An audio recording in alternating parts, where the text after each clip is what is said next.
pada tajuk pagi ini, iaitu hati yang tenang. Hati yang tenang. Hati yang tenang adalah merupakan salah satu kelebihan umat Nabi Muhammad SAW. Salah satu kelebihan orang-orang yang beriman kepada Allah Subhanahu wa taala.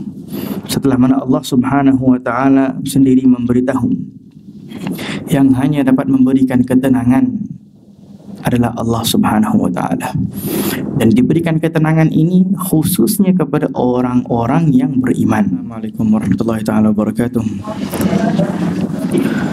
الفاتحة. الله سبحانه وتعالى يبارك هذا المجلس، الله سبحانه وتعالى يجعلنا من أهل الخير ويوفق لنا كل خير في خير وعافية، والله يدخل نياتنا في نيات سلفنا الصالحين وأعمالنا في أعمالهم وحركاتنا في حركاتهم في خير وعافية. Moga-moga insyaAllah pagi ini diberkati oleh Allah Subhanahu wa taala, menjadi asbab menambahkan ilmu yang bermanfaat kepada kita, membimbing kita kepada jalan syurga.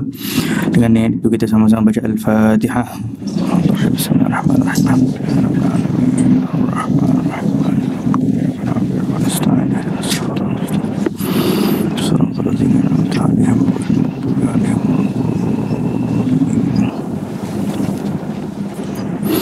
Alhamdulillah, wassalatu wassalam ala sayyidina wa habibina wa syafi'ina rasulillah sayyidina Muhammad ibn Abdullah wa ala alihi wa sahbihi wa man walahu, la hawla wa la quwwata illa billah al-aliyyil azim.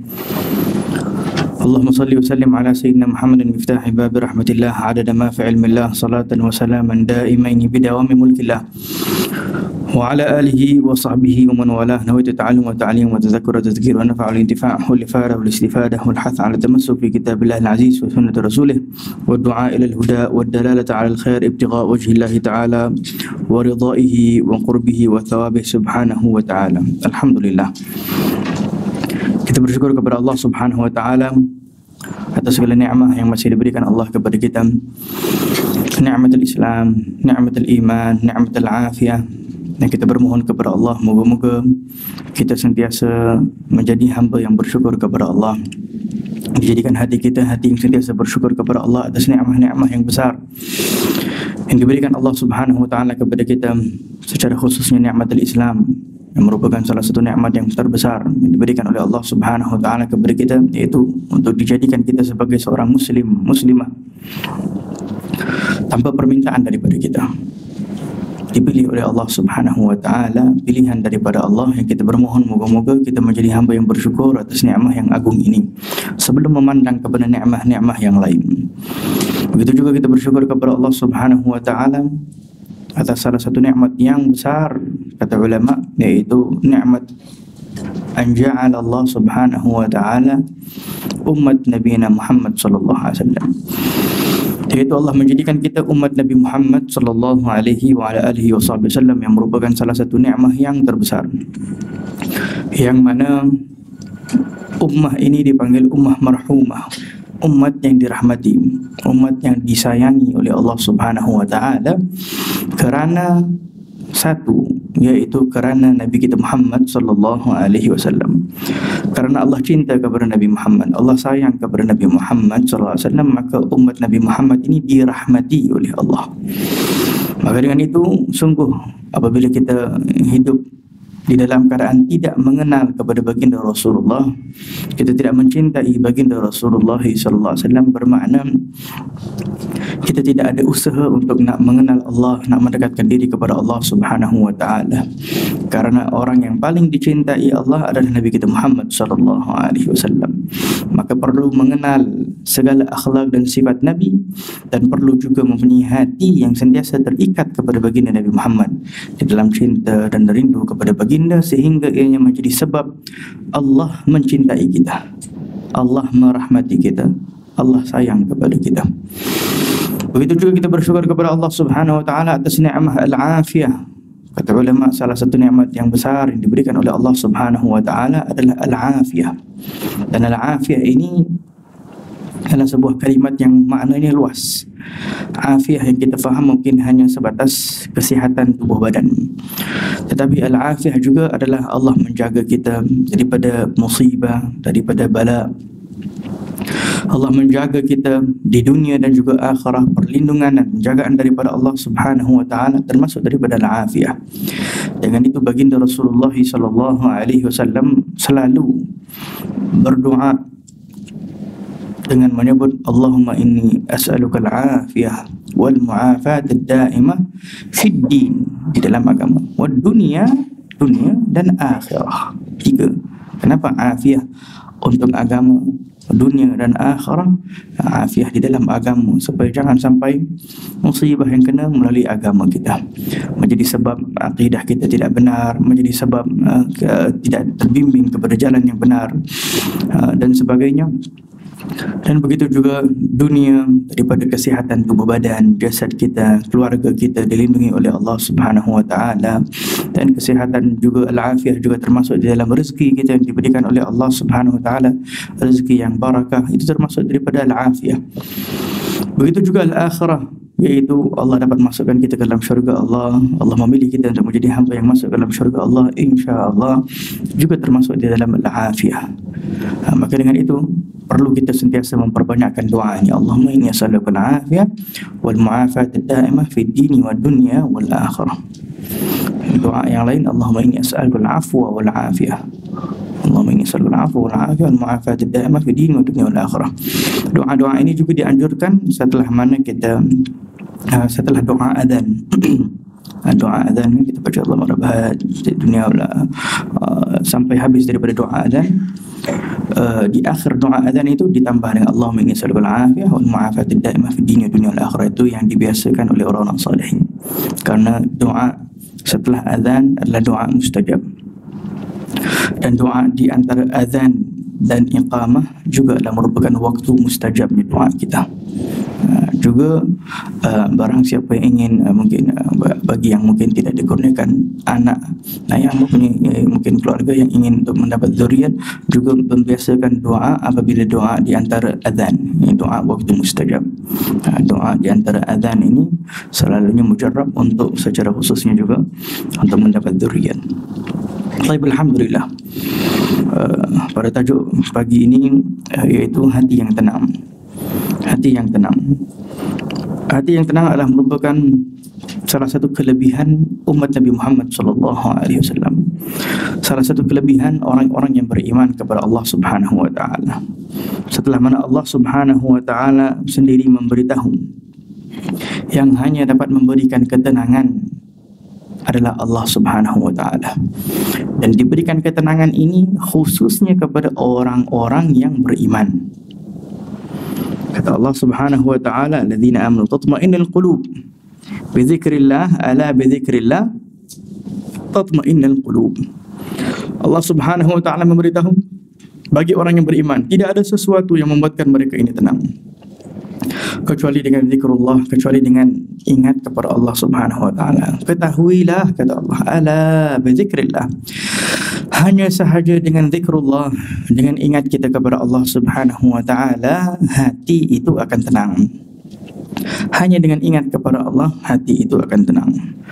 Dan ingat kepada Allah, zikrullah ini juga termasuk di dalam salah satu makna yang sangat luas, yang mungkin di dalam fikiran kita zikrullah adalah hanya sebatas kita berzikir dengan lisan. Kita mungkin sebut subhanallah, alhamdulillah, wa la ilaha illallah, wallahu akbar. Mungkin hanya sebatas itu. Tetapi makna zikrullah adalah makna sesuatu yang lebih luas daripada itu, yang bermula daripada innamal a'malu binniyat. Bermula zikir ini adalah bergantung kepada niat kita. Innamal a'mal binniyat, segala sesuatu amalan itu bergantung kepada niat kita. Dan Nabi apabila menyebut tentang hadis niyah ni, hadis tentang niat, Nabi tidak hanya berkata segala sesuatu itu bergantung kepada niat, tetapi Nabi mempunyai sambungan daripada hadis tersebut, sehingga Nabi memberitahu apa yang merosakkan niat, kemana yang agaknya akan pergi niat, hal tujuannya niat. Wa innamal likulli imri'in ma nawa, faman kanat hijratuhu ila Allah wa rasulih fa hijratuhu ila Allah wa rasulih. Man kanat ad-dunya yusibuha wa amratin yuqi'uha fa hijratuhu ila ma hajara ilaih. Dan Nabi SAW menyebutkan, barang siapa yang hijrahnya, tujuan hidupnya adalah untuk Allah dan Rasul, Allah dan Rasul wa Rasulih. Dan di sini penting untuk kita berhenti seketika dan fahami apakah maksud wa Rasulih. Wa Rasul di sini bagi orang-orang zaman sekarang mungkin yang kalau salah duduk dengan ulama, salah duduk dengan orang-orang yang punya akidah yang betul, duduk dengan orang akidah yang tidak benar, mereka boleh meragukan kita di dalam tauhid ataupun di dalam akidah, di dalam bagaimana hubungan kita dengan baginda Rasulullah sallallahu alaihi wasallam. Banyak di dalam hadis-hadis yang beritahu, seperti mana contoh di dalam hadis kata baginda Rasulullah sallallahu alaihi wasallam, seseorang itu kata baginda Rasulullah akan mula merasai kemanisan beriman kepada Allah.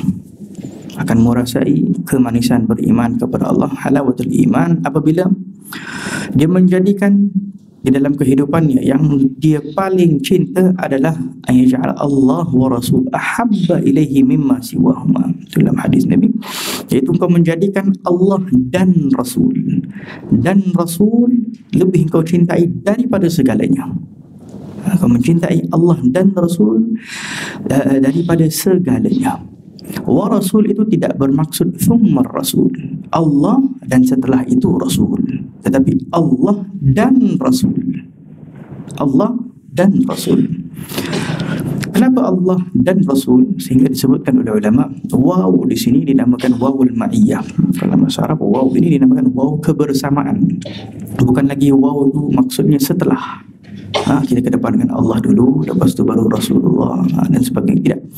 Tetapi Allah dan Rasul dalam satu kedudukan. Kenapa? Karena di dalam mencintai baginda Rasulullah, disitulah pintu untuk kita cinta kepada Allah Subhanahu Wa Taala. Barang siapa yang tidak mencintai Rasulullah, dia tidak akan boleh mencintai Allah Subhanahu Wa Taala. Bermakna semakin tinggi cinta kita kepada Rasulullah, semakin tinggi juga cinta kita kepada Allah. Dia akan jadi otomatik. Dengan itu disebut dalam hadis yang lain, ahibbullah lima yaghlukum bihi, cintalah Allah karena nikmat-nikmat yang diberikan oleh Allah. Wa ahibbuni, Nabi kata cintalah aku lihubbillah, karena cintamu kepada Allah. Jadi cinta kita kepada Rasulullah, pengagungan kita kepada Rasulullah, sayang kita kepada Rasulullah, semuanya termasuk di dalam hubungan kita yang sebenar dengan Allah Subhanahu Wa Taala. Dengan itu barang siapa yang tidak kenal Rasulullah, bermakna dia tidak mengambil langkah pun untuk nak mengenal Allah Subhanahu Wa Taala. Khalas, itu saja. Semakin kita ingin dekat kepada Allah, kita nak cinta kepada Allah, pintunya hanya Nabi Muhammad sallallahu alaihi wasallam. Akhlaknya Nabi Muhammad, adabnya Nabi Muhammad, apa yang dibawa oleh Nabi Muhammad sallallahu alaihi wasallam. Kalau kita sebut Al-Quranul Karim, wahyu diturunkan oleh Allah Subhanahu Wa Taala melalui Nabi Muhammad, sehingga apabila ditanya kepada Sayyidatina Aisyah bagaimana akhlaknya Nabi Muhammad, kana khuluquhu al-Quran, habis. Dia seperti Quran yang berjalan. Kita baca Quran, tapi kalau kita tengok Nabi Muhammad, kita tengok Quran yang sedang berjalan. Dengan itu melihat wajah Nabi dah menjadi ibadah besar. Melihat wajah Nabi membuatkan kita kenal kepada Allah Subhanahu Wa Taala. Melihat wajah Nabi membuatkan para sahabat cinta kepada Allah Subhanahu Wa Taala. Maka dengan itu, wahai hadirin hadirat yang dirahmati oleh Allah, kita perlu untuk cinta kepada Nabi Muhammad sallallahu alaihi wasallam. Kita perlu untuk rindu kepada Nabi Muhammad sallallahu alaihi wasallam agar dibuka pintu ma'rifah kepada Allah. Tanpa mencintai Nabi Muhammad, tanpa rindu kepada Nabi Muhammad, apatah lagi dengan zaman sekarang ada yang meragukan kita, jangan kita terlebih-lebih kepada Nabi Muhammad, jangan itu Nabi Muhammad dan sebagainya, sehingga membuatkan kita ditutup pintu untuk mengenal Allah Subhanahu Wa Taala. Dengan itu kata Nabi Muhammad SAW, kata dalam hadis Nabi SAW, banyak dalam hadis yang memberitahu Allah dan Rasul, Allah dan Rasul, sehingga dhamirnya jadi wahid. Kalau di dalam ayat Al-Quran dan sebagainya banyak disebut tentang Allah dan Rasul, terus rida itu di paling rida Allah dan Rasul itu dijadikan satu. Jadi kita perlu mencari rida Allah dan Rasulnya, rida Allah dan Rasul itu jadi satu, sehingga kalau Nabi SAW memanggil seseorang, orang itu tengah salat, wajib dia menyahut jawapan Nabi SAW, tidak batal keluar daripada itu, lebih aula, itu lebih ke depan, kerana perlu dikedepankan baginda Rasulullah lebih daripada dirinya sendiri. Nabi aula, Nabi itu lebih perlu dikedepankan daripada dirinya sendiri. Baik, jadi di dalam niat kata Nabi SAW, hijrahnya, tujuan hidupnya mesti kepada Allah dan Rasul. Kepada Allah dan Rasul. Terus kata Nabi SAW, man kanat hijratuhu ila dunya, opposite pula tadi. Barang siapa yang tadi niat ataupun tujuannya untuk dunia, musibah, dunia yang dipikirkan, dunia yang diinginkan, ataupun tujuan dia hanya nak berkahwin contohnya. Berkahwin adalah sunnah Nabi SAW, tetapi menjadikan tujuan di dalam kehidupan, itu adalah musibah. Itu adalah musibah. Sehingga apabila dijadikan ianya tujuan tanpa kerana Allah Subhanahu wa taala, maka ianya akan menjadi bala, wala'adzubillah, sehingga menjadi sebab syaitan lebih suka apabila seseorang itu berkahwin bukan kerana Allah Subhanahu wa taala, akan merosakkan rumah tangga, akan dapat merosakkan keturunan pula lagi, dzurriyyah pula lagi, tidak beribadah kepada Allah dan sebagainya, tidak akan hidupkan benda-benda yang difardukan Allah di dalam rumah tangganya, wala sunnah Nabi. Karena apa? Tujuannya nak berkahwin hanya sebatas nak memuaskan hawa nafsunya, tanpa ada kerana Allah Subhanahu wa taala. Orang kafir pun berkahwin. Maka dengan itu dunia ataupun kerana perkahwinan, maka kata Nabi SAW, itu dia punya niat dia ke arah situ. Kalau dia tidak ke arah Allah dan ke arah Rasul, ataupun dia ke arah dunia ataupun ke arah situ, dia akan ke arah situ. Berapa banyak zaman sekarang yang kehidupan mereka hanya sebatas inginkan dunia. Dan kita pun kebanyakan daripada ibu bapa yang mungkin membesarkan anak-anak kita, daripada awal bangun tidur, boleh jadi kita tak biasakan anak-anak kita solat subuh berjamaah. Tapi bila sekolah, Masya Allah, kita bangunkan mereka sekolah dengan bersungguh-sungguh. Kita dorongkan mereka untuk pendidikan dan sebagainya. Tetapi bab solat kita ringankan, kita buat tahu dan sebagainya. Sepatutnya stabil, sepatutnya ibadah dikedepankan bahkan lebih daripada sekolah dan sebagainya, sehingga tertanam di dalam hati anak-anak kita ini pengagungan kepada sesuatu yang agung di sisi Allah Subhanahu wa taala. Karena jika kita mengagungkan sesuatu, pengagungan itu akan terbina di dalam hati anak-anak kita. Kita mengagungkan dunia, anak akan membesar mengagungkan dunia. Kita mengagungkan Allah, anak akan membesar dengan mengagungkan Allah Subhanahu wa taala. Maka dengan itu, niat ini adalah merupakan kunci utama ke arah mana hati kita nak pergi.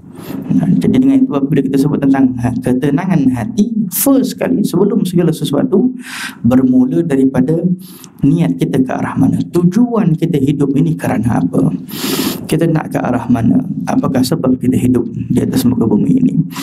Adakah hanya sebatas kita melihat orang lain berusaha ke arah dunia, kita pun usaha, orang lain ibadah, kita pun ibadah, orang lain masuk Islam, orang lain berada dalam agama Islam, kita Islam dan sebagainya, hanya sebatas begitu sahaja. Nabi SAW pernah memberitahu jangan kita menjadi orang awam, iaitu menjadi orang-orang yang hanya mengikuti keadaan apa dipanggil arus, mengikuti arus. Orang buat baik, dia pun buat baik, bagus. Orang buat jahat, dia pun ikut buat jahat juga. Pasal dah ramai-ramai buat jahat, jadi dia pun ikut ramai-ramai buat jahat. Orang buat baik, dia pun ikut orang buat baik. Tetapi kata Nabi, jadilah engkau orang apabila melakukan kebaikan, kau ikut. Tapi bila mana orang melakukan kejahatan, kau stop di situ. Kau ada pendirian kau sendiri. Pergi mana? Pasal jelas dalam kehidupan kita zaman sekarang, tengok macam di media sosial ke di mana-mana, bila satu orang mula mengutuk, semua ramai-ramai yang tak ada kaitan pun semua ikut arus. Bila baik pun mungkin dia ikut dia. Jadi perlu ada di situ ada ilmu, perlu ada di situ ada takwa, perlu ada di situ ada hati yang betul-betul inginkan Allah Subhanahu wa taala. Hadirin hadirat yang dirahmati oleh Allah Subhanahu wa taala, berzikir kepada Allah bermula daripada niat kita di dalam kehidupan. Kalau niat kita hidup kerana Allah, setiap pagi kita bangun daripada tidur, memang kita niat, ini hari aku, harian baki daripada umur aku yang masih Allah berikan kepada aku, ini adalah untuk Allah, untuk mencari keredaan Allah Subhanahu wa taala, untuk mencari keredaan baginda Rasulullah sallallahu alaihi wa ala alihi wasallam. Sehingga perlunya mempunyai niat di awal kita bangun tidur. Kerana seperti mana kita sebutkan dalam hadis, setiap amalan bergantung kepada niat kita.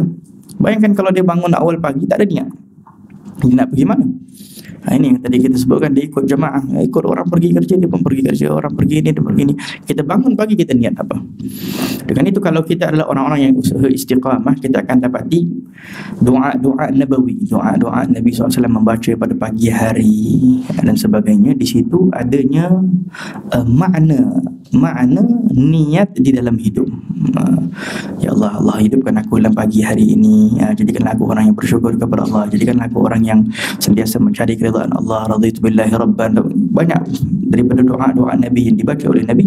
Kalau kita nak kesimpulan, kita boleh baca salah satu wirid himpunan Al-Imam Abdullah bin Ali Al-Haddad, namanya Wiridul Latif. Wiridul Latif kita boleh baca. Bacaannya pada waktu solat subuh. Setelah solat subuh kita baca, sebelum terbitnya matahari kita baca wirid itu. Di dalam situ adalah himpunan-himpunan zikir ataupun doa baginda Rasulullah SAW. Dan juga kita merenungi makna-maknanya dapat mengarahkan niat kita di dalam kehidupan. Kalau kita tak mampu, paling kurang kita niat, ya Allah, aku niat seperti mana orang-orang salihin menjalani kehidupan mereka. Nawait min bimanawa aslafana salihin. Aku niat seperti mana niat orang-orang salihin menjalani kehidupan mereka seharian. Baik. Jadi niat ini adalah merupakan salah satu yang terpenting. Sehingga kata ulama, kalau kita punya niat pernafasan kita ini untuk nak mencari keridhaan Allah Subhanahu wa taala, nafas kita ni setiap kali kita bernafas akan termasuk dalam zikir kepada Allah Subhanahu wa taala. Kita niat setiap kali kita menghembus nafas kita, kita menarik nafas kita, inginkan keridhaan Allah, ingin jauh daripada perkara-perkara yang dilarang oleh Allah Subhanahu wa taala, ingin untuk mengagungkan perintah Allah Subhanahu wa taala, ingin untuk melakukan segala sesuatu yang dicintai oleh Allah, dicintai oleh Nabi Muhammad SAW. Kita hidup dalam keadaan zikrullah Subhanahu, karena kita ingat untuk siapa kita hidup. Kita melihat apa sahaja keadaan di sekeliling kita, apa keadaan yang boleh membuatkan Allah redha, kita lakukan. Kita berada dalam keadaan berzikir kepada Allah Subhanahu wa taala, kerana kita ingat kita ada Tuhan.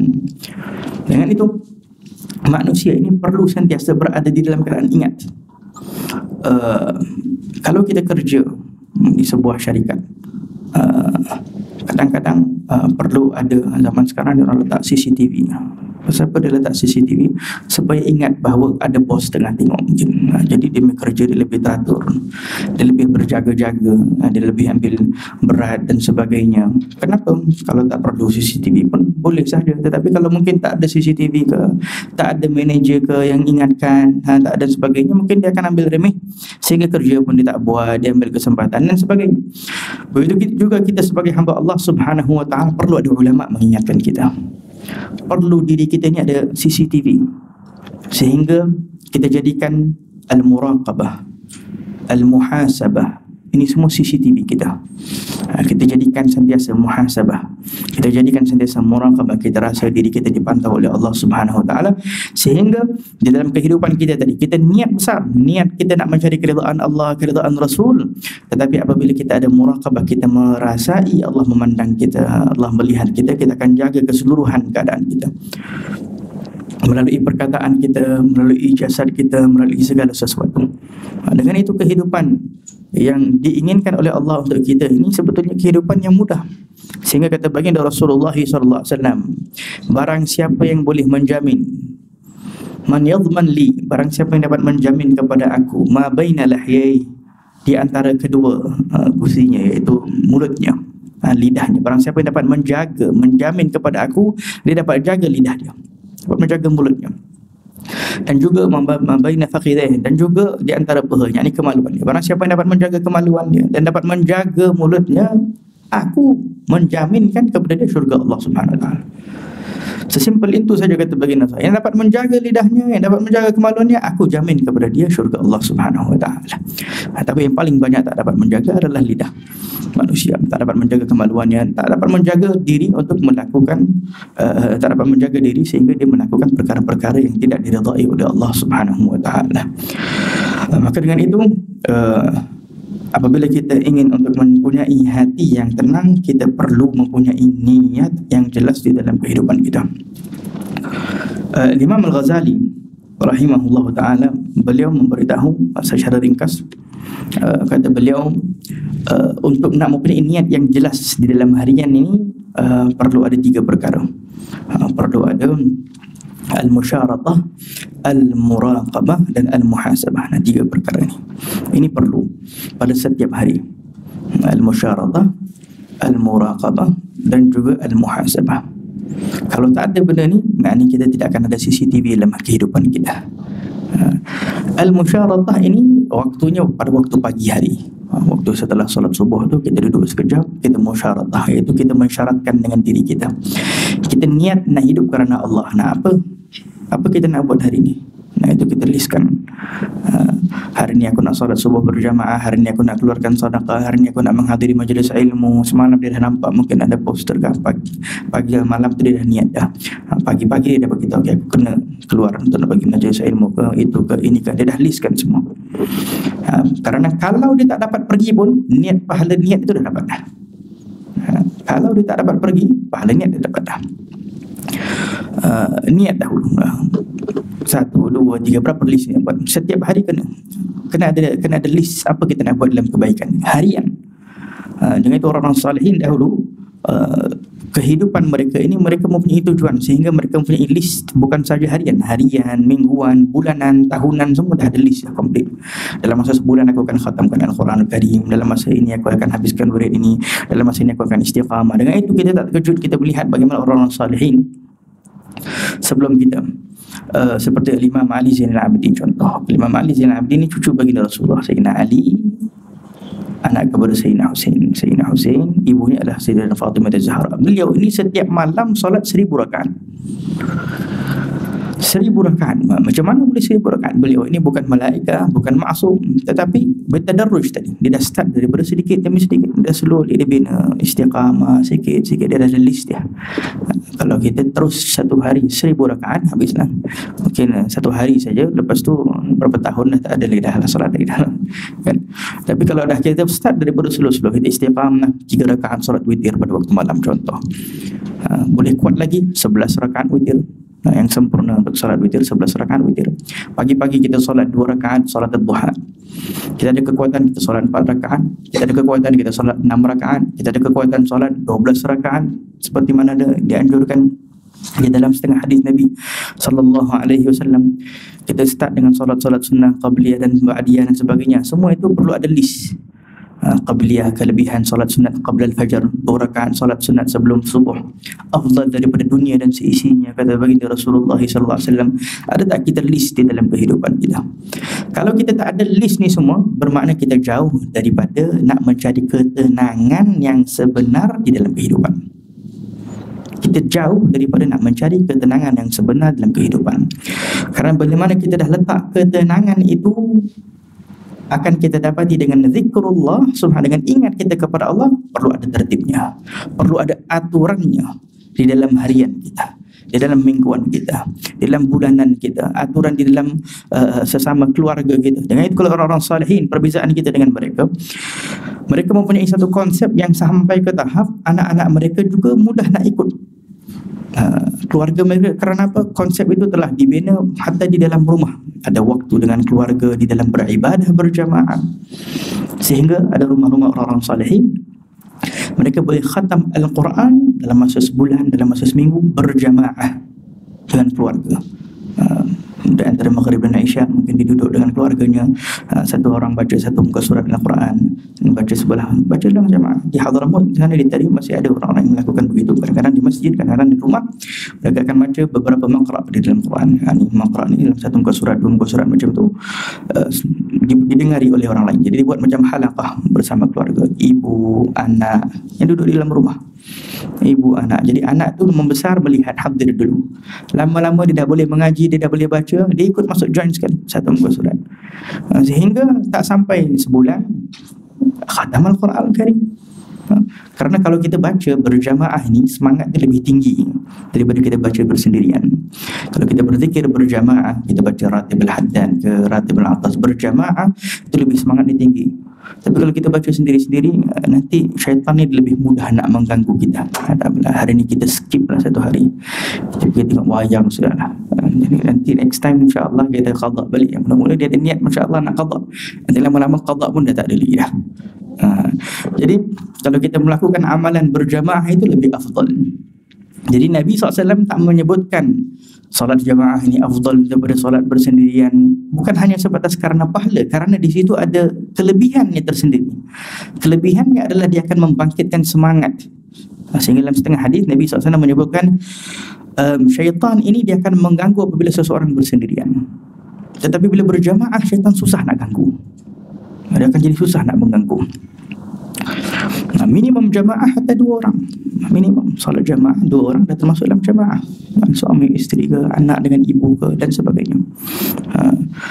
Dengan itu hatta kadang-kadang orang-orang salihin dahulu boleh jadi suami kadang pergi solat di masjid, ibu mungkin sibuk di rumah, ibu akan membiasakan melatihkan anak dia untuk solat berjamaah dengan dia. Anak dia yang sudah memayyiz, umur 7-8 tahun dah tahu ajar solat, dah cukup untuk dah boleh menjadi imam. Dilatihkan anaknya sehingga berjamaah, sehingga membiasakan melakukan amalan itu selalu dengan berjamaah. Dan itu orang-orang salihin dahulu di antara maghrib dan isyak mereka duduk bersama. Waktu-waktu yang kritikal dipanggil orang salihin. Waktu-waktu yang kritikal ni adalah waktu beberapa waktu. Salah satunya adalah di antara maghrib dan isyak. Ini waktu kritikal dipanggil.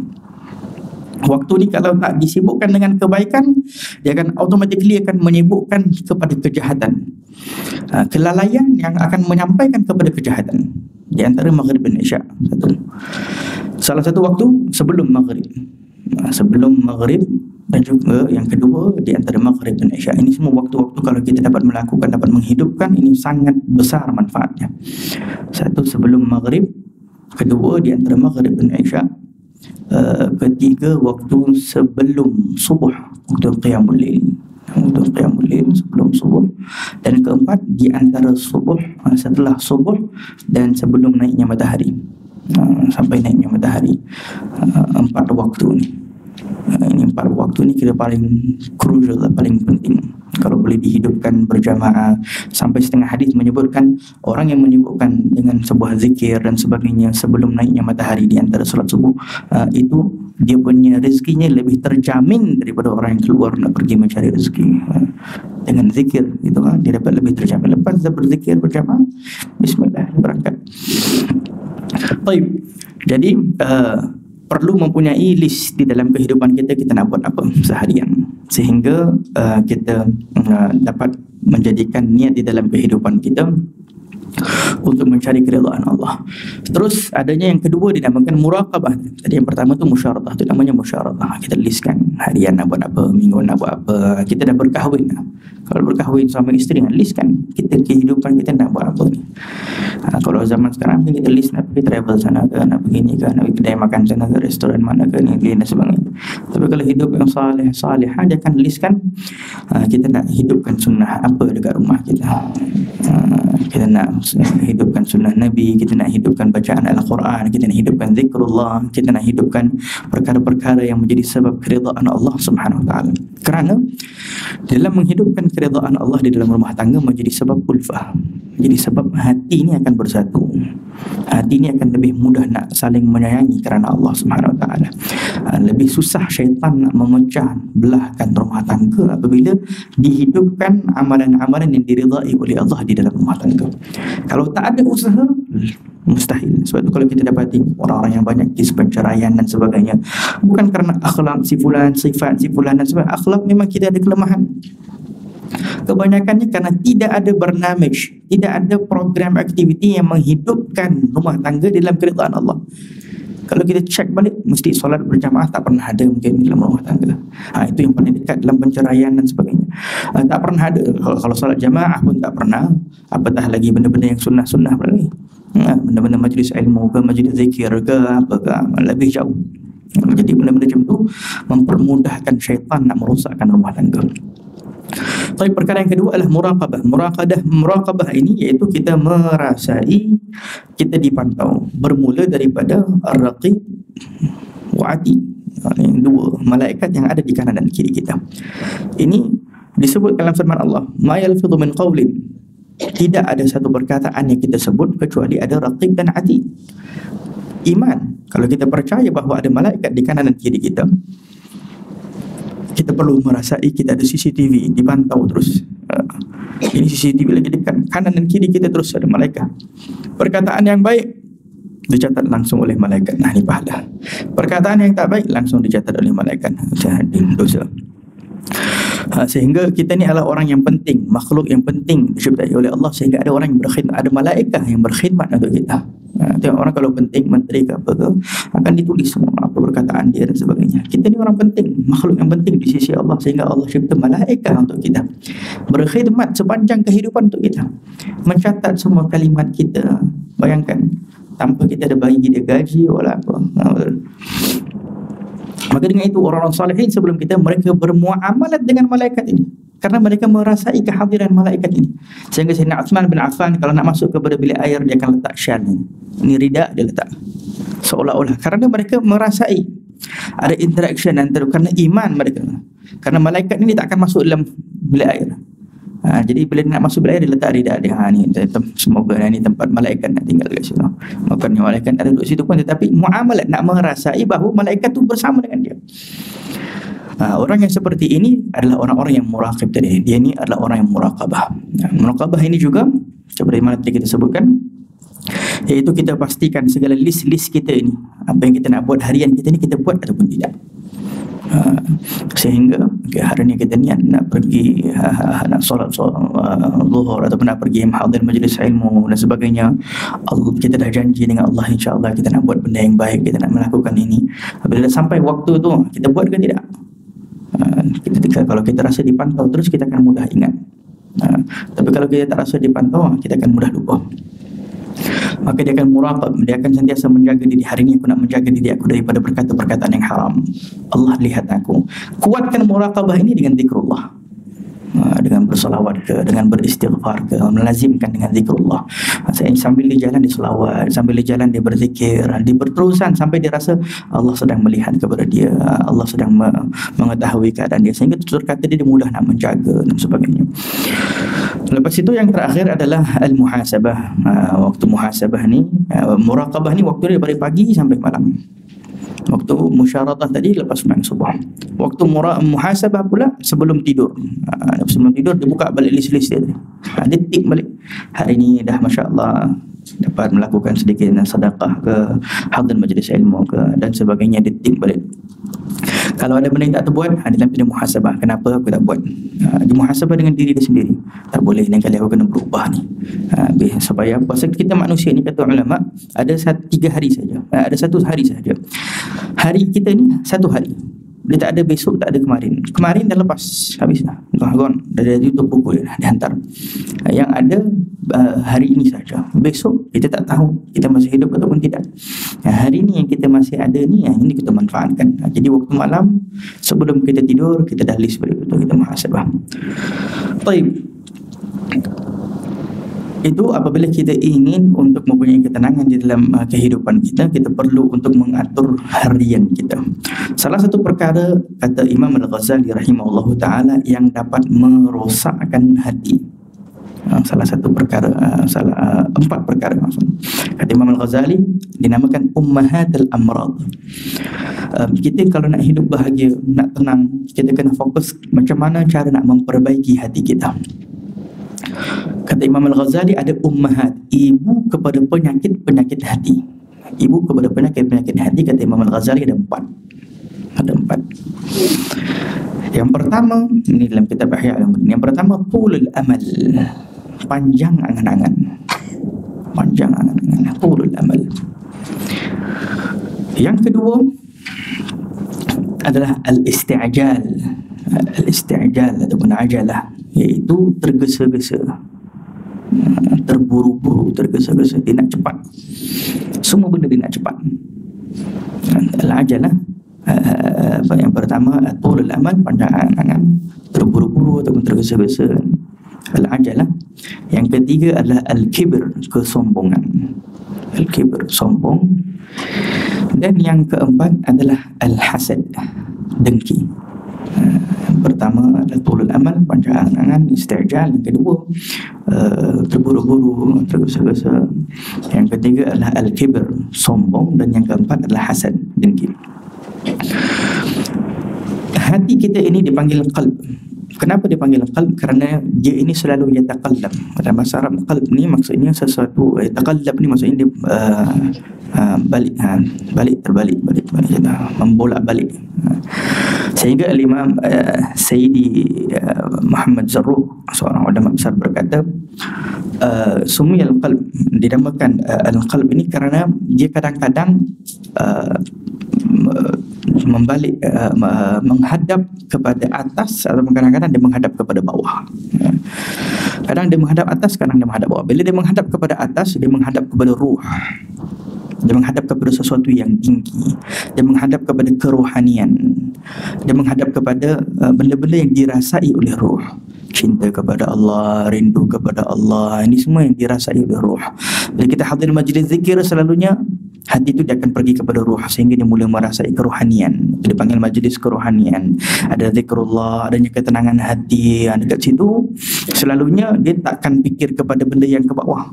Dia takkan fikir dunia dan maksiat semua. Time tu dia jarang fikir. Kalau dia khusyuk, hatinya akan menghadap ke atas.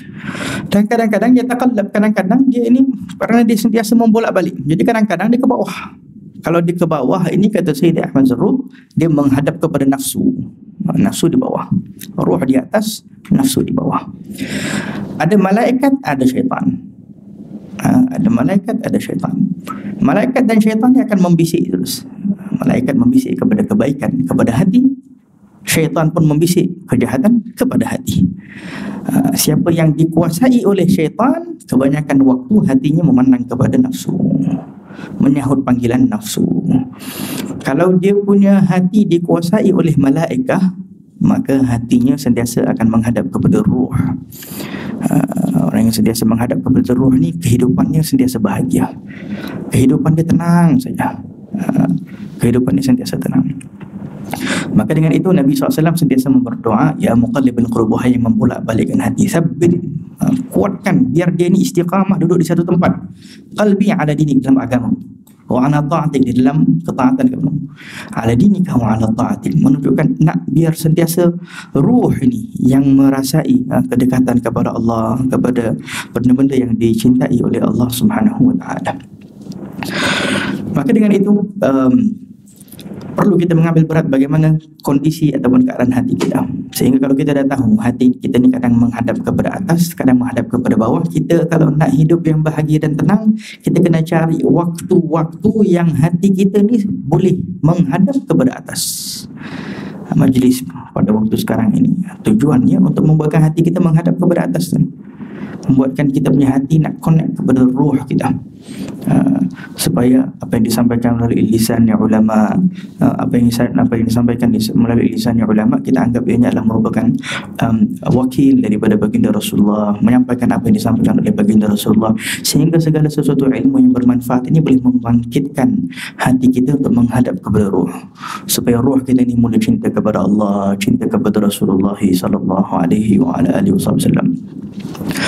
Apabila kita duduk di tempat yang melalaikan, maka automatically hati kita akan menghadap kepada nafsu. Kita pergi ke tempat-tempat yang mungkin dapat menggerakkan hati kita kepada nafsu. Kita tengok tempat-tempat yang mungkin mall ke, kita pergi ke mana ke, kita tengok kedai beg tangan ke, habislah dia kan, dia pergi tengok sana. Jadi macam-macam lah nanti dunia. Syaitan kata kita kena ini, datanglah ke situ daripada hasad, dengki, itu sombong, macam-macam benda. Jadi dengan itu Imam Al-Ghazali memberitahu penyakit hati ni banyak, dan dia adalah satu bab yang luas. Kalau kita buka kitab Ihya Ulumuddin, ada namanya Rubu'ul Muhlikat, benda yang berkaitan dengan penyakit-penyakit hati yang luas, berjilid dikarang oleh Imam Al-Ghazali. Tapi kesimpulannya 4 penyakit: tulul amal, panjang angan-angan; isti'jal; yang ketiga adalah al-hasad; dan juga yang keempat adalah sombong. Baik, yang pertama adalah tulul amal, panjangnya angan-angan. Kenapa panjangnya angan-angan?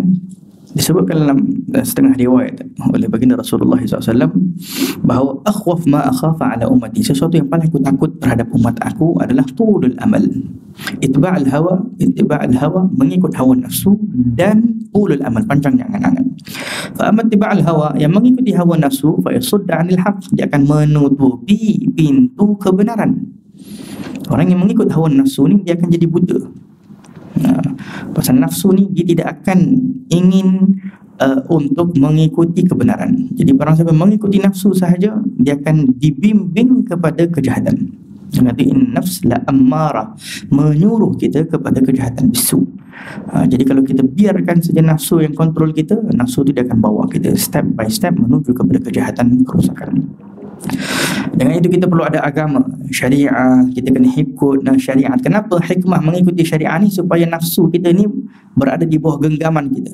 Nafsu kata tak boleh, syariat kata tak boleh, ini haram.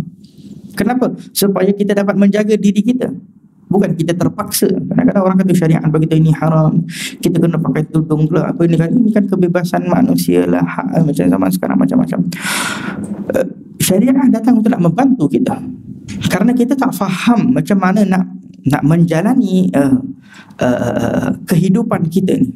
Jasad, tubuh badan kita ni semua ni, ini kita ni macam satu robot Allah cipta ni, makhluk yang complicated, lebih complicated daripada robot.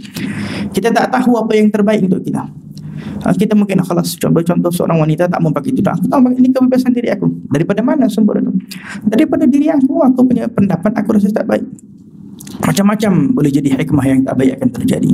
Keluarga dia, entah anak perempuan dia akan membesar menjadi anak yang tak baik, jirannya menjadi jiran yang tak baik, orang yang memandang dia, macam-macam benda. Tapi kita tak faham benda itu. Aku rasa macam aku tak ganggu orang pun, tetapi orang lain terasa, orang lain menjadi nafsu, menjadi problem, jadi sampai ke tahap terjadinya zina, terjadinya kezaliman, terjadinya kejahatan, ada yang membunuh dan sebagainya, disebabkan satu perkara. Subhanallah, kita tak faham hikmah sampai jauh sebegitu. Dengan itu cukup kita ikut syariah, di situ akan ada hikmah-hikmah yang kita tahu ataupun kita tidak tahu. Dengan itu syariah datang untuk nak membuatkan kita bahagia, nak membuatkan kita dapat menjaga diri kita. Sehingga orang yang tidak mengikuti syariah, dia mengikuti hawa nafsu, dia tutup pintu kebenaran, dia menjadi orang yang buta. Orang yang buta ni kalau dia redha untuk terus ikut nafsu, orang yang dah buta ni kita cakap dengan dia apa pun dia tak akan dengar. Pasal dia punya hati dah menghadap kepada nafsu tadi. Dia dah tutup, sehingga orang seperti ini hatta hadir majlis ilmu pun susah nak dapat kelebihan. Sehingga dibuka balik, dibuka pintu hatinya, dia ingin kebenaran, dia ingin ke arah Allah, dia jadi ada hidayah akan mengalir. Tapi kalau tak ada, memang ta'assub di situ, ditutup pintu hatinya, pintu telinganya ditutup. Wa amma tulul amal, panjang angan-angan, fayunsil akhirah. Apa problem di dalam nak panjang angan-angan ni? Dia melupakan akhirah. Tulul amal, penyakitnya dia melupakan akhirah. Dengan itu ubat kepada tulul amal, panjang angan-angan, kata ulama adalah ingat kematian. Ingat kematian. Ada setengah orang dia rasa macam kematian ini tak boleh kita dengar selalu, dia jauh, dan dia rasa macam benda-benda yang menyedihkan ni kita kena jauhkan, kita kena hidup happy. Jadi bab jenazah dia tak mahu hadir, kalau ada orang mati dia tak mahu pergi, dia tak mahu, dia nak jauhkan diri. Kita nak lari pergi mana? Mahu tak mahu kita akan mati. Jadi kita terpaksa menghadap ini, dinamakan sesuatu yang hakikat, sesuatu yang tak boleh lari daripada hakikat. Yang kita perlu adalah kita kena fikir macam mana cara kita nak menghadap hakikat tersebut. Itu yang kita perlu fikirkan. Ada pula setengah ulama mungkin yang kalau dia tak faham cara nak berdakwah, sikit-sikit dia takut dengan orang tentang azab, mati. Jadi orang pun pula takut nak hadir majlis ilmu, akhirnya takut mengamalkan agama. Itu pun problem juga. Maka dengan itu, kalau ulama yang betul, dia akan menganggap bahawa kematian ini adalah pintu kebahagiaan. Pintu kebahagiaan. Dengan itu Sayyidina Bilal bin Rabah, bila dia nak meninggal, isterinya datang berada dalam keadaan sedih. Ya Allah, ni Bilal nak meninggal ni, ya Allah, sedih dia. Tapi Bilal bin Rabah berada dalam keadaan gembira, bahagia. Ajib. Orang dah sakaratul maut, hidup berada dalam keadaan bahagia, senyum. Kenapa wahai Bilal? Kata, lepas ni aku nak jumpa orang-orang kekasih-kekasih aku. Besok gadan alqal ahibah, aku akan jumpa orang-orang yang selamanya aku rindu, aku cinta. Itu siapa? Rasulullah sallallahu alaihi wasallam, para sahabat-sahabat Nabi sallallahu alaihi wasallam. Itu di dalam hati dia.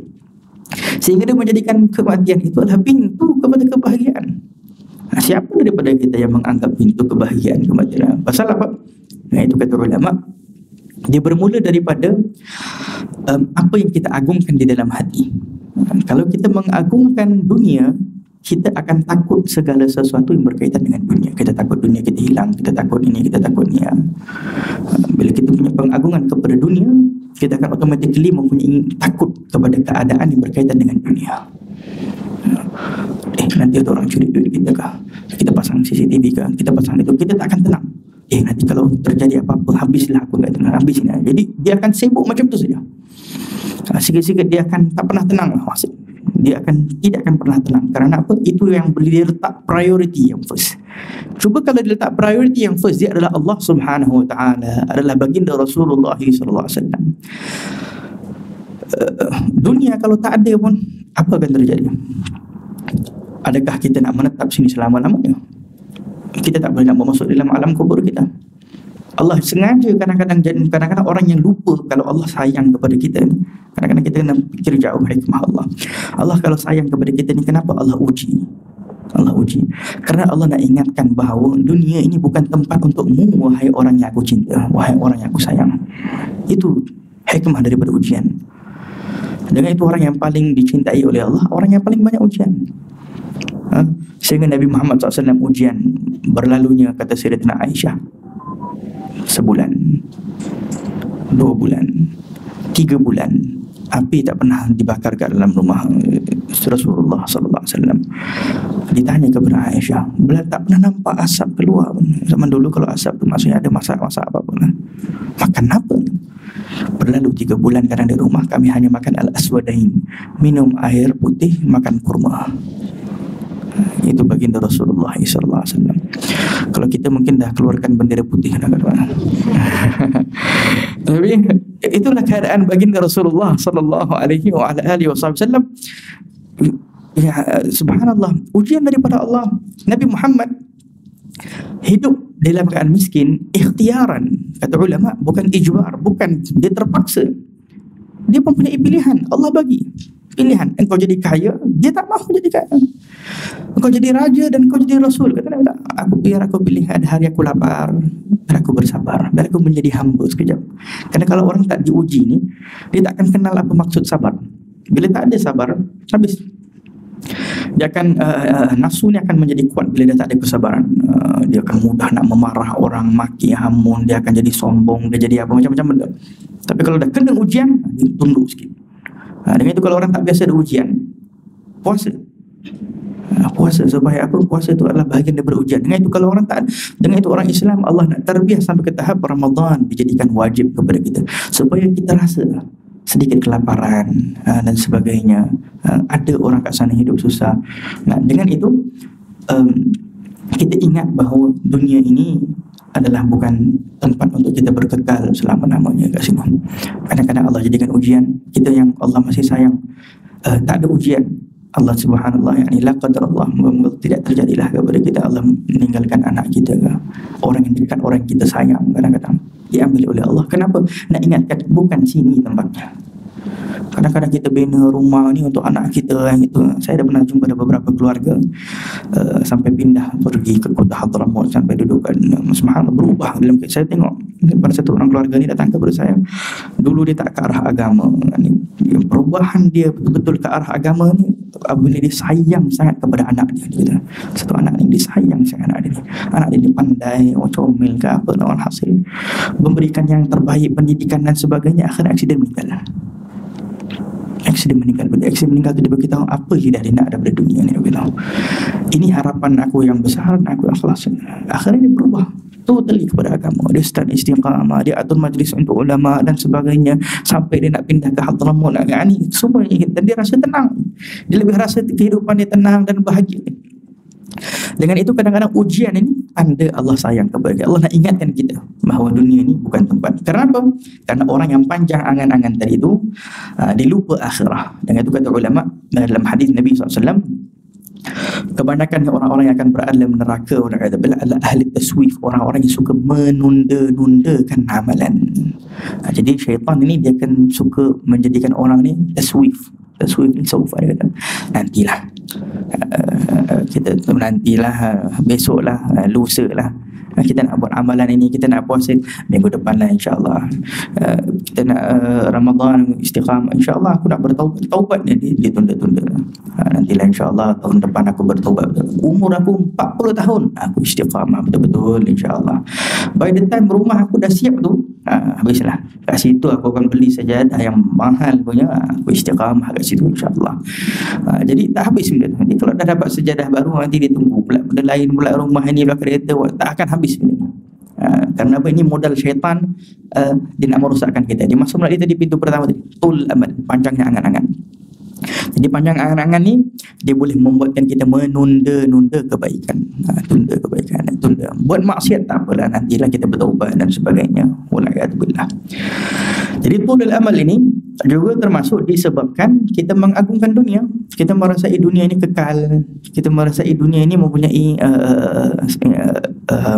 sesuatu yang penting di dalam kehidupan kita, sehingga kita akan mula meremehkan perkara-perkara yang diagungkan oleh Allah Subhanahu wa taala. Dengan itu disebutkan dalam firman Allah Subhanahu wa taala, "Wa la tajidannahum ahrasan nasi 'ala hayatin wa man alladhina asyraku yawaddu ahaduhum law yu'ammar alf sanah." Kata Allah Subhanahu wa taala, orang-orang yang mempunyai tamak terhadap kehidupan dunia, dia nak dunia ni sangat-sangat ni, kadang-kadang dia boleh jadi lebih teruk daripada orang musyrik lagi. Dia boleh jadi lebih teruk daripada orang musyrik. Kerana apa? Kalau boleh, dia orang nak agar hidup mereka ni law yu'ammar alf sanah. Kalau boleh dia akan rasa macam hidup aku ni akan panjang 1000 tahun. Allah memberitahu dalam Al-Quran, law yu'ammar alf sanah. Walaupun sebetulnya hakikatnya dia hidup sekejap saja, tapi dia akan berpanjang angan-angan kita hidup selama-lamanya. Jadi yang pertama tadi adalah tulul amal. Panjanglah bab ni secara ringkas sajalah insya-Allah. Baik, yang kedua itu yang pertama tadi taswif tadi kita sebut, itu saufa, suka menunda-nundakan. Kata di dalam Anas bin Malik pernah berkata, taswif ni adalah modalnya syaitan paling kuat, tenteranya syaitan. Jundun min junudi syaitan. Jadi menunda-nundakan ni adalah modal terbesarnya syaitan. Jadi syaitan ni dia kan suka nak bisik dalam hati, suka menunda-nundakan. Jadi kalau nak buat amalan, kita rasa macam dia selalunya paling waktu suka nak tunda ni dalam harian kita ni waktu subuh. Nak bangun tahajud contohnya, time tu syaitan betul-betul kuat. 5 minit lagi lah, insyaAllah kita bangun tahajud insyaAllah di 5 minit. Alarm dia dah bunyi dah, kita tengok jam, kita 5 minit lagi insyaAllah. Lepas tu dia tidur lagi 5 minit, habis 50 minit kita terbah Allah. Lepas tu besok nanti macam tu juga. Maka dengan itu kita kena tahu triknya syaitan. Kita kena biasa melawan hawa nafsu kita, sehingga kita dapat tutup pintunya syaitan. Jadi yang pertama adalah tulul amal. Tulul amal ni sebenarnya sebabnya adalah pengagungan kepada dunia, merasai dunia ini lebih kekal daripada akhirat dan sebagainya. Maka ubatnya adalah ingat kematian. Ingat bahawa qasrul amal ini biar kehidupan kita ni rasa sentiasa singkat. Ini ubat dia, iaitu kita sentiasa merasai bahawa kehidupan kita ni untuk Allah, untuk mencari keridhaan Allah dan sebagainya. Keluarga kita, anak-anak kita, kita berikan yang terbaik untuk mencari keridhaan Allah, itu dahulu kita letakkan. Kalau kita dah kedepankan benda yang berkaitan dengan Allah dan Rasulullah, bakinya, bab rezekinya dan sebagainya, benda itu kita serah kepada Allah. Kita atur yang terbaik untuk Allah dan Rasulullah. Anak-anak kita nanti akan bersyukur kepada, kalau tak bersyukur kepada kita di dunia, dia akan bersyukur kepada kita di akhirat. Anak-anak yang dapat membesar boleh membaca Al-Quranul Karim kerana mak bapak dia menghantar kepada tempat pengajian dan sebagainya, dia akan bersyukur. Saya berjumpa di situ ustaz hafiz Al-Quran Karim, dia kata ayah dia paksa dia pergi tahfiz, menghafal apa semua, dia tak suka apa semua. Tetapi setelah itu dia dah balik daripada pengajian, dia hafal 30 juz, Masya Allah, Quran, dia punya suara dia pun bagus dan sebagainya. Dia jadi imam dan dia duduk dengan bila mengajar, dia melihat ada orang-orang yang tak boleh baca, time tu dia menangis. Baru dia teringat, dia kata kalau boleh nak cium kaki ayah dia. Kalau dulu dia sebenci, tapi sekarang baru dia rasa, padahal umur dia dah besar, baru dia rasa, dia kata kalaulah aku tak dapat baca dan sebagainya. Jadi agama ni perlu diletakkan ke depan, perlu diletakkan ke depan. Jadi qasrul amal, jangan terlalu panjang-panjang angan. Apa yang kita buat dalam kehidupan dunia ini, baginya kita serahkan kepada Allah. Bahagian daripada nak qasrul amal ni tadi adalah mengatur tadi kehidupan kita sebutkan tadi lah. Kalau harian kita atur, bermakna kita dah ambil satu step untuk nak jadikan kehidupan kita ni tidak panjang angan-angan. Kerana orang-orang salihin mereka anggap tidur itu kematian. Yang itu dalam hadis Nabi kan, kalau doa kita bangun alhamdulillah ahyana ba'dama amatana, hidup aku setelah aku dah mati, amatana. Jadi anggap kematian, tidur tu dah mati dah kira. Apa dah buat harian tu? Dengan itu orang salihin dahulu mereka istiqamah bertahun-tahun macam tu.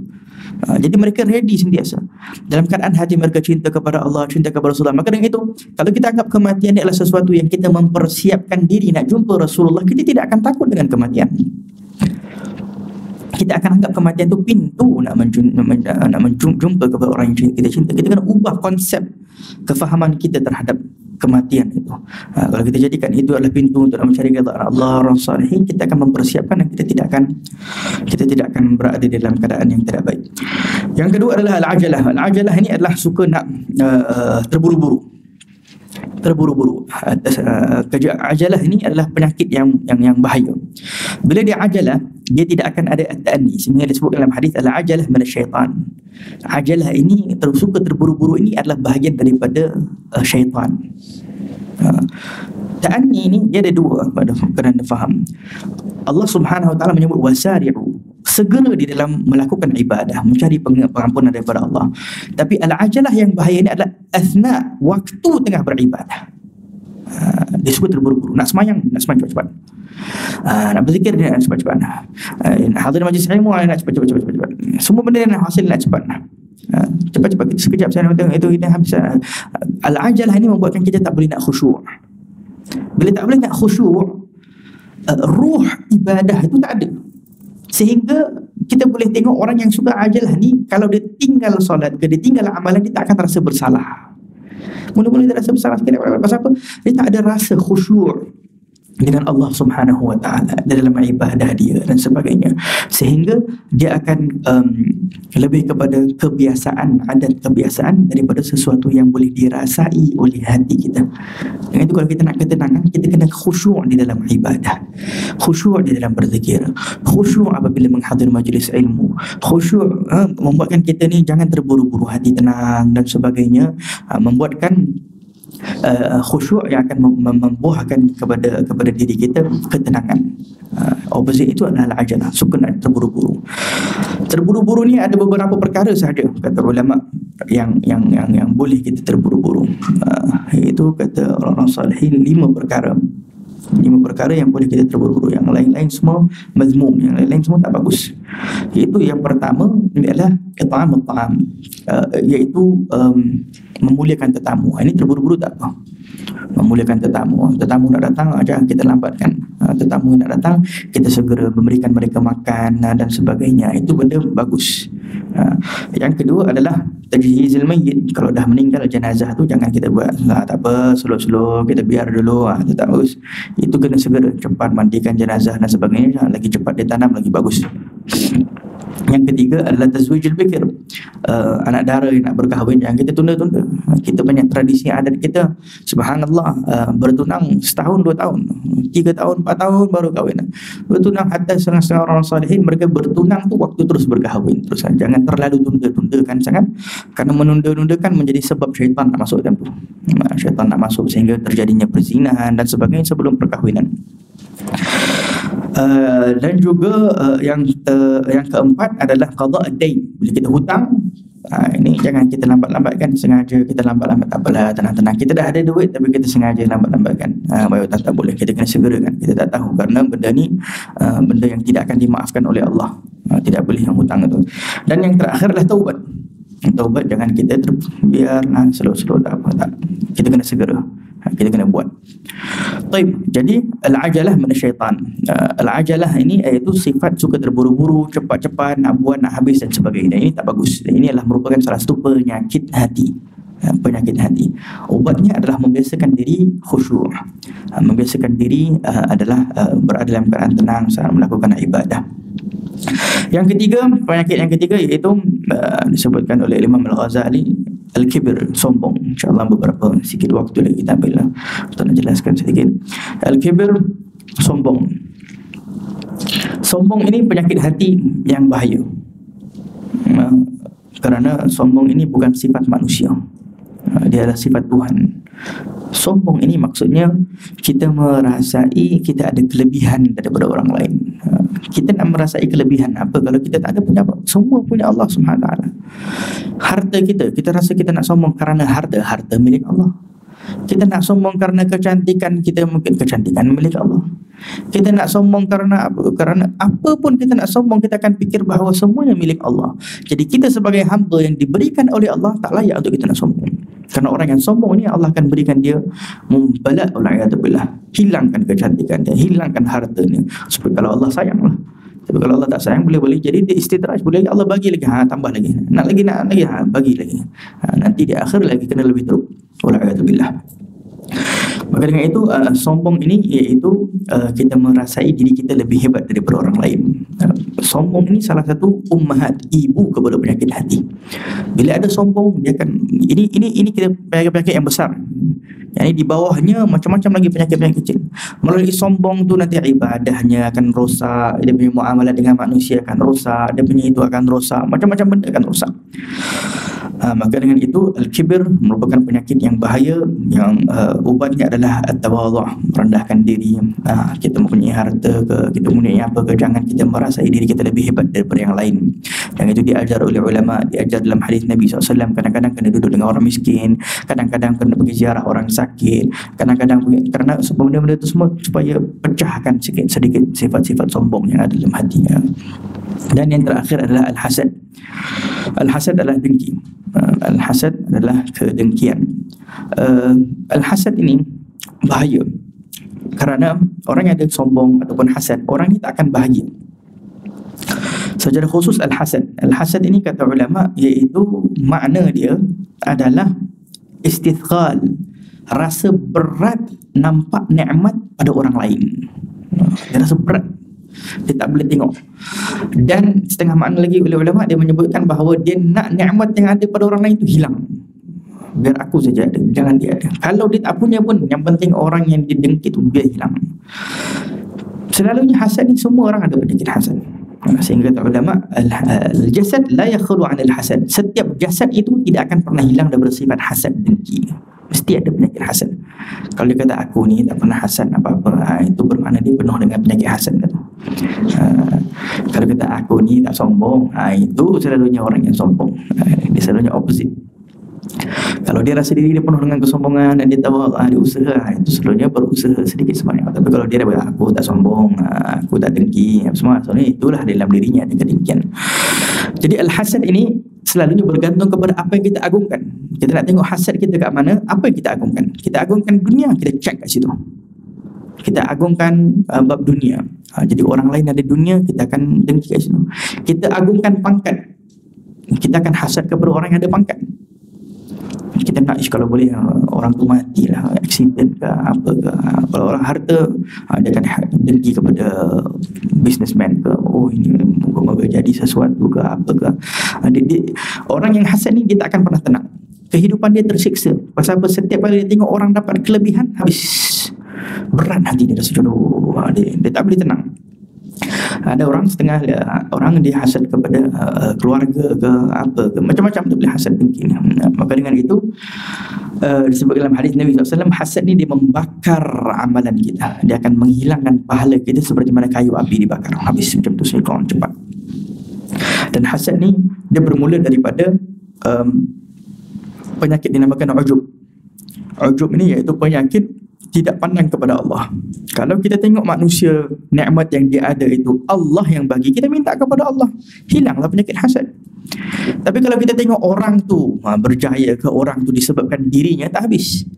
Tapi kita tengok ni Allah yang berikan, Allah yang berikan, Allah yang berikan. Dia memandang sesuatu kepada Allah. Kalau kita nak sesuatu, kita minta kepada Allah Subhanahu Wa Taala, maka kita akan mudah nak hilang penyakit hasad. Dengan itu, kadang-kadang hasad ini dia bukan hanya bab dunia sahaja, bab akhirat lagi banyak orang hasad. Dia tak boleh tengok orang istiqamah, dia tak boleh tengok orang menuntut ilmu, dia tak boleh tengok benda macam tu. Ghaibutah lain. Ghaibutah ni dia panggil, dia suka, dia jealous kerana nak menjadi orang baik. Itu lain. Tapi kalau hasad ni tadi macam tadi, dia nak nikmat tu hilang. Jadi kadang-kadang menuntut ilmu, kalau tengok orang istiqamah, semoga dia tak istiqamah kita. Tiba-tiba dia patah kaki tak boleh istiqamah, dia seronok, dia gembira. Dan dia problem ni, penyakit yang bahaya. Jadi ini beberapa kesimpulan lah. Kita panjang lebar benda ni tak habis. Ini secara kesimpulan bahawa benda-benda ni kalau ada di dalam diri kita, susah kita nak dapat hati yang tenang.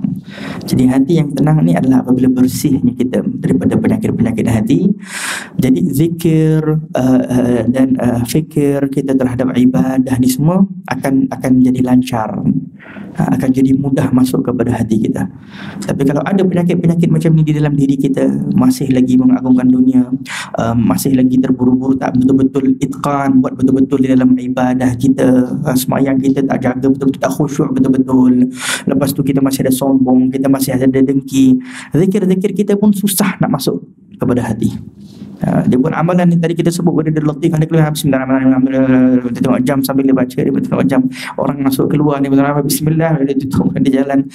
Semua orang-orang takkan boleh masukkan.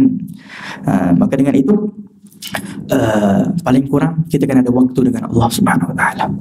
Kalau kita hidup di atas muka bumi ini, kita perlu ada waktu dengan Allah. Paling kurang ada waktu tahajud kita, kita fokus purely kepada situ untuk Allah. Waktu solat kita fokus purely untuk Allah Subhanahu Wa Taala. Sehingga dengan waktu-waktu yang khusus dengan Allah ni akan menjadi sebab Allah memberikan hati kita kekuatan, sehingga apa yang dikuasai oleh ruh kita tu lebih daripada apa yang dikuasai kepada dunia. Kadang boleh jadi kita terpedaya dengan dunia, tapi jangan sampai kita tidak mengambil berat tentang ruh kita, tentang hati kita. Maka dengan itu orang-orang yang akan mendapat ketenangan dalam hidup adalah orang yang mempunyai waktu dengan Allah, dan orang yang mengagungkan waktunya dengan Allah Subhanahu Wa Taala. Kita angkat tangan dan berdoa meminta kepada Allah, moga-moga Allah Subhanahu Wa Taala menjadikan kita insya-Allah umat Nabi Muhammad yang sentiasa berusaha untuk mencari keridhaan Allah dan mencari keridhaan Rasulullah sallallahu alaihi wasallam, diberikan kita hidayah kepada jalan yang diridai oleh Allah. Allahumma ja'al jam'ana hadza jam'an marhuma wa tafarraqna bihi tafarruqan ma'suma wa la taj'al ahadan minna shaqiyyan wa la mahruman wa la matrudan birahmatika ya arhamar rahimin. Allahumma inna nas'aluka ya akramal akramin an tatub 'alaina tawbatan nasuha tuzakkina biha jisman wa qalban wa 'aqlan wa ruha. نور قلوبنا وارزقنا كما التخلي من جميع الاخلاق المذمومه والصفات المذمومه، وارزقنا كما التحلي وجميع الاخلاق المحموده والصفات المحموده برحمتك يا ارحم الراحمين. يا مقلب القلوب الابصار ثبت قلوبنا على دينك وعلى طاعتك وعلى حبك يا ارحم الراحمين يا ارحم الراحمين يا ارحم الراحمين. Ya wahai Tuhan kami, ya Allah yang Maha membolak-balikkan hati kami, ya Allah, tetapkanlah hati kami dalam iman, tetapkanlah hati kami dalam ihsan, tetapkanlah hati kami ya Allah dalam cinta kepadamu ya Rahman, cinta kepada Nabi Muhammad sallallahu alaihi wasallam berahmatika ya arhamar rahimin. Jauhi ya Allah daripada hati kami ya Allah segala sifat-sifat yang mazmum, segala sifat-sifat yang tidak dicintai olehmu, yang dibenci olehmu ya arhamar rahimin, agar kami hidup dalam keadaan tenang, hidup dalam keadaan bahagia dunia dan akhirat ya arhamar rahimin. Kepadamu kami meminta dan mohon ya Allah agar Kau mengabulkan segala hajat kami ya Allah. Bersihkan hati kami ya Allah, gunakanlah kami nur cahaya kepada hati kami ya Allah, cahaya cinta kepadamu, cahaya cinta kepada Rasulullah sallallahu alaihi wasallam. Gunakan kepada kami ya Allah istiqamah dalam jalan yang diridai oleh Allah Subhanahu. Matikan kami ya Allah dalam keadaan Islam, meninggalkanlah kami ya Allah dalam keadaan kami mendapat husnul khatimah ya arhamar rahimin. Penuhi hati kami ya Allah dalam cinta kepada orang-orang yang dicintai olehmu ya arhamar rahimin ya arhamar rahimin ya arhamar rahimin. Rabbana zalamna anfusana wa illam taghfir lana wa tarhamna lanakunanna minal khasirin.